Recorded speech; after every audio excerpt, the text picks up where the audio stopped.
ગુજરાતની અંદર નકલીઓનો બેફામ રાફડો ફાટ્યો છે। આજથી થોડા સમય પહેલા ગુજરાતની અંદર વડિયા ખાતેથી અમારા દ્વારા એક 10,000 લીટરનું ટેન્કર એટલે કે દૂધનું ટેન્કર છે એ પકડવામાં આવ્યું હતું।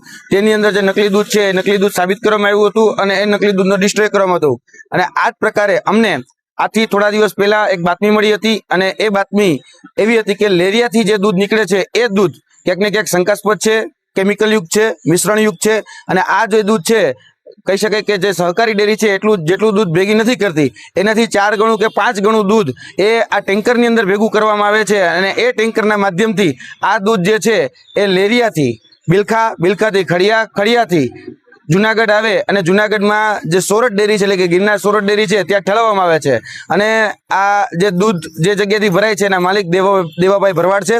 અને આ જે દૂધ જે છે એ અમને આજે શંકાસ્પદ લાગતા અમે જે કાળવા ચોકની બાજુમાં જે સરકારી લાઇબ્રેરી આવી છે ત્યાં આ ટેન્કરને અમે રોક્યું છે। અને આ ટેન્કરને રોકી અને જે મુદ્દામાલ છે જે 112ને કોલ કરી અહીંના પીઆઈને જાણ કરી, એફએસએસના અધિકારીને જાણ કરી અને હાલ આ મુદ્દામાલ છે એ જુનાગઢના સી ડિવિઝન ખાતે જપ્ત કરવામાં આવેલો છે।